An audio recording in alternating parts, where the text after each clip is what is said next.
great benchmark, international benchmark in integrated care.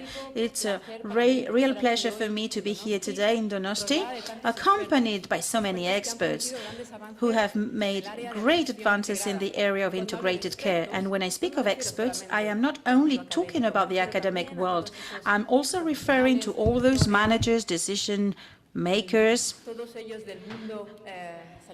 health and social professionals who contribute on a day-to-day basis to the fact that integrated, person-centered, integrated care is gradually becoming a reality. And of course, it's a great honor to be surrounded by many colleagues and friends from the Basque health system, with whom I learned that there are no shortcuts on the road to integration, that perseverance and optimism are two great allies in the transformation of systems, and that, in fact, I understood that we can only reach the goal if we know how to play as a team together. Without further ado, I'm going to focus on my presentation.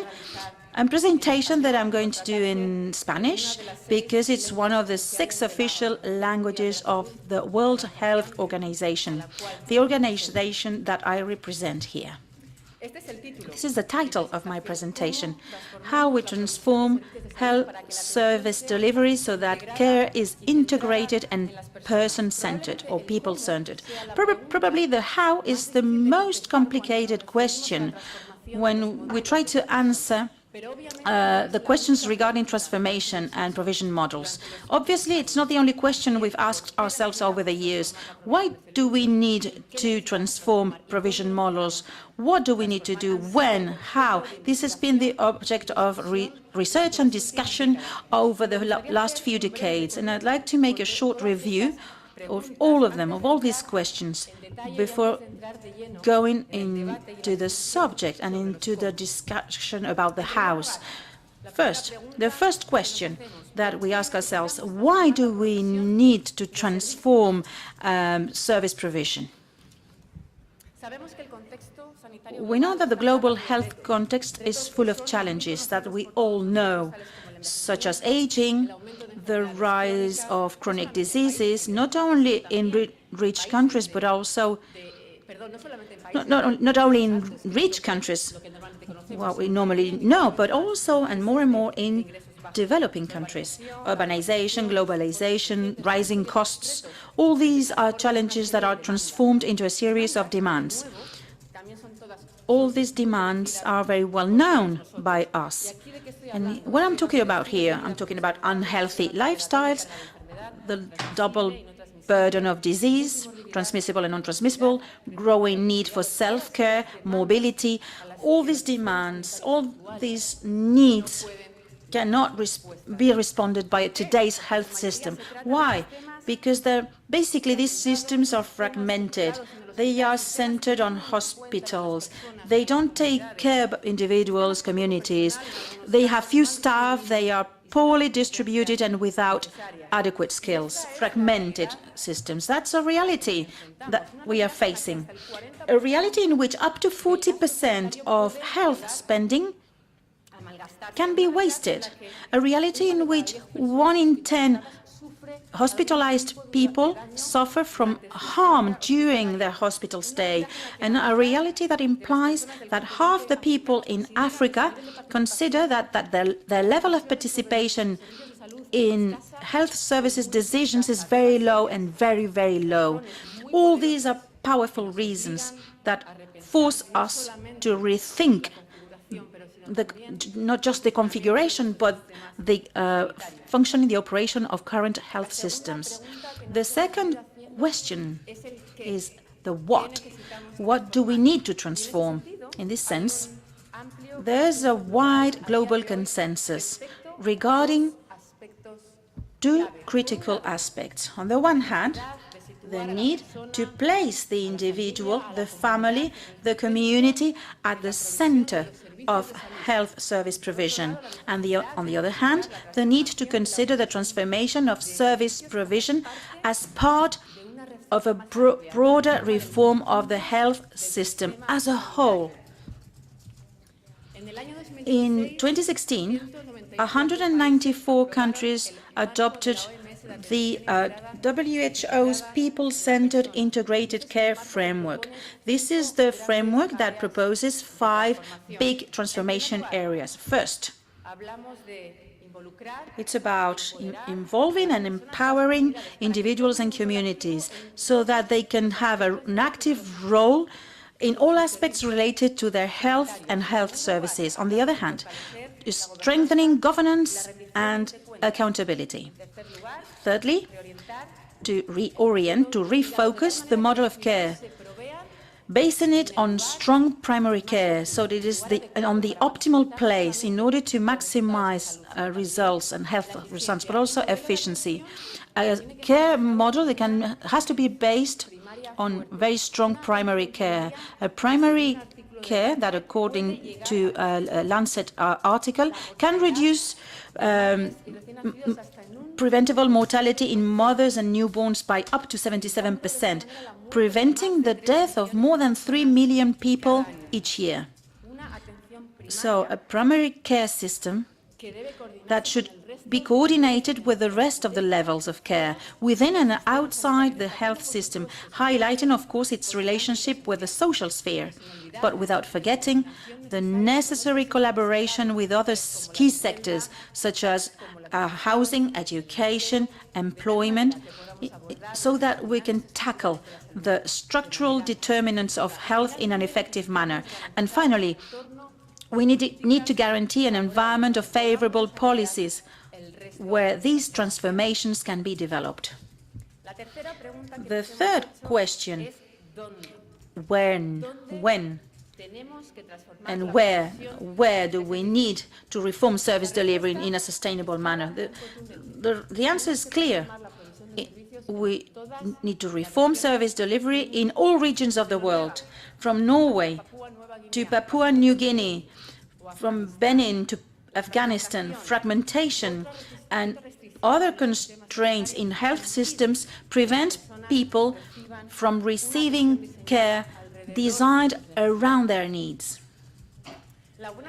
The good news, the good piece of news, is that in all regions of the world, there are initiatives that seek the transformation of care models, people-centered care models. These initiatives have obtained successful results. However, these experiences have not always succeeded in maintaining long-term results and to develop them on a scale. This is the crux of the matter. We cannot only put the focus on transforming service provision and care models. We need to do it in a sustainable manner and beyond successful experiences at the local level. And now, the how. How can we transform service delivery in a sustainable way and with a scale? The answer is very simple and very complex at the same time. It's called transformational change. There are many definitions of transformational change, but I would underline this definition proposed by Lee and Weiner and colleagues. They define it as an intentional, multidimensional change that radically moves away from the past in search of adjustments that have to be made to scale. There is a key element that I would like to highlight in this definition, the concept of radicality. We speak of radical change, and that in our language would mean moving from white to black or from black to white. In our health system, what does it mean? Going from fragmentation to integration, from ignoring individuals and communities to fostering their participation and empowerment, from models where the hospital is the reference to models where primary care is the pillar of care. But beware of the word. This word, radical, is sometimes misunderstood. Radical change does not mean change overnight. Radical change does not mean changes that occur all at once. It's not a big bang. But rather, as evidence suggests, in practice, transformations consist on a series of experiments that are implemented, adjusted and scaled over time. And there are very few cases, I dare say none, in which the redesign of care models comes out 100% right at first. We know that countries like Brazil or Thailand, among others, have been able to increase access to quality and integrated services for their populations through transformational change. It's a complex concept. We need to put the focus on technical content of reform, but also we need to consider other variables. Brazil and Thailand are success players. They considered, apart from theoretical content, the creation of a favorable context. They considered the participation of key actors and the development of processes that facilitate the implementation at scale. Let's analyze these four variables. What can we learn from these success examples? Successful transformers. Let's start with context. This is going to depend on the ability of politicians and the health systems to abandon an old paradigm, the paradigm of we're going to do as usual and we're going to use another slogan. Let's think outside the box. We know that reforms have to have a privileged place in a political agenda. They have to have great commitment on decision makers. This is very important. Reforms shouldn't be done in an independent way. They should be part of a broader social agenda, because people can contribute a lot to society at large. Reform needs leaders, transformational leaders. Leaders that are able to exercise a distributed leadership between the various organizations. Leaders that are able to promote collective commitment, good communication, transparency, and basically the work in teams.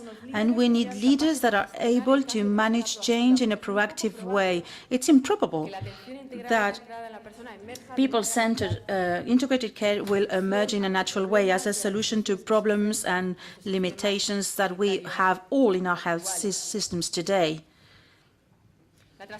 Transformation has to be guided by a narrative, by a vision that is attractive, an attractive vision and a shared vision, as Peter Senge said in the 90s. This goes beyond the world of ideas. It's more material. You can touch it. It's the strength in the heart of people. And power is focused towards action, not just individual action, but towards collective action, basically. In countries that are really transforming countries, the minister, the finance minister, has always asked the same question: how much is this going to cost, this transformation? Transformations is not free, so they will need initial funding in order to make investments in primary care, especially, yes, but not exclusively, in low-income countries where structures are scarce, investing in new human resources, new skills, sometimes outlays to promote the positive result. We have good news here. What we expect is that efficiency improvements, thanks to integrated care, will compensate the initial outlays at medium and long term. Who are the actors that we should involve in the process?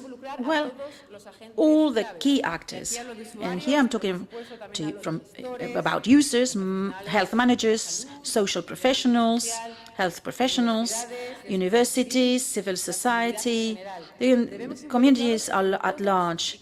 In each and every phases of change, these people should be involved. There's a key element that we normally tend to forget. It's the members of parliament. The politicians, they need to understand the content of the proposed reform and make it their own. In general, social services and health services transformation shouldn't be associated with specific ideology. Integrated care should consider as a transversal axis of action beyond specific political tendencies or trends, regardless of the political party in power. There's possibly nothing as important to successful integration as the support, the trust and the commitment of health and social professionals, who are often said to tend to resist change. However, as early as the 60s, Everett Rogers showed that not all humans respond equally to change. And he showed us that, in fact, there are two groups, innovators and early adopters, who, to varying degrees, promote and are enthusiastic about the idea of change. Today, it is virtually impossible to imagine an organization or a health system that is exclusively composed of laggards or a very late majority of people. Honestly, I don't know any. All organizations are moving forward. What would be the challenge here? To identify those who are at the beginning of the curve and to involve them more actively, to involve change leaders, to involve clinical leaders, so that the rest of the groups will follow once they listen to very positive reactions to change. What have we learned about success stories? Before agreeing on the content of the reform as such, they carry out a participatory assessment of their health system with a view to identifying existing opportunities and barriers, achievements, but also good practices, with the general aim of establishing priorities, which will depend to a large extent on society's preferences and acceptability. At WHO, we have developed LEAP, Local Engagement, Assessment and Planning. This is the tool that will allow us to carry out this preliminary assessment. We have other tools, the Sirocco tool, developed by European partners, that will be very useful to us in order to carry out this prior assessment. In terms about the what to reform, it's necessary to focus on multiple tools and interventions that affect the three levels of the system, macro, meso and micro.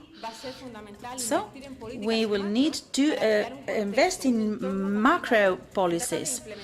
We need to implement leverages change affecting regulation, funding, payment systems, information systems, and that will make it possible to lay the foundations, the pillars of new provision models. With respect to the type of interventions that we can implement at organizational level, at clinical level, there is abundant evidence on the key elements that must be included in the models of integrated care, and on those that we have learned throughout the different editions of this Congress. Thus, we speak about protocols, case management, sharing opportunities, and sharing everything that has helped us to improve efficiency. Well, so we have an assessment and identification of the strengths and weaknesses. We've defined priorities. We've defined the content of the reform. What's left there? We need to define an implementation plan that is sound, that is accompanied with measurable goals that enable us to measure efficiency. What does evidence tell us? The evidence tells us that the existence of a plan is not going to assure us success, but without a plan, failure is more than assured. Three adjectives will define the transformation process: complex, difficult, and long. The path to integrated person-centered care will be different in different contexts. Each starting point is unique, and each system will have to deal with its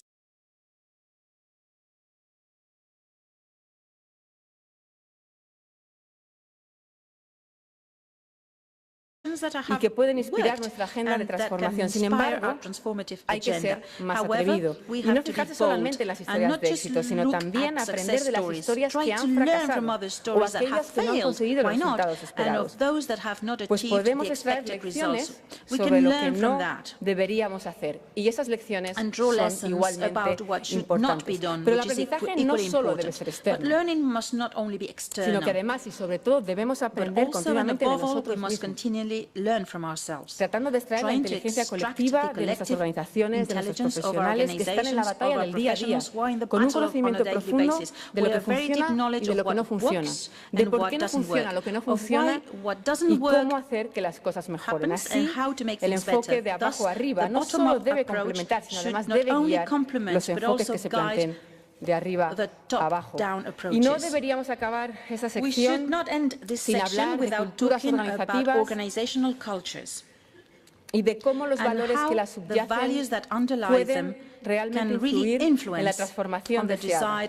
Sabemos que los transformadores exitosos invierten en crear un conjunto de valores compartidos, valores que van a permitir orientar la toma de decisiones por parte de los diferentes actores involucrados. ¿Y cuáles son los valores asociados a la atención integrada y centrada en la persona? Un trabajo de Nick Zonneveld y Mireia Mickman, basado en el marco de atención integrada de la OMS, sugiere un listado de 18 valores, valores que deberían fomentarse a nivel de sistema y a nivel de organizaciones. Valores fundamentales como transparencia, confianza y respeto están en esta lista, pero no deberíamos obviar otros valores fundamentales, tales como la innovación, la flexibilidad, la sostenibilidad, que sin duda van a ser clave para poder implementar la atención integrada y centrada en la persona en la práctica. Y acabo con nuestro logo, Dare to Transform, atrévete a transformar los sistemas sanitarios en sistemas donde la atención primaria sea el eje central de la provisión de servicios, donde las personas y las comunidades estén realmente en el centro. Sabemos que no será fácil, pero sin duda merecerá la pena intentarlo. Eskerrik asko.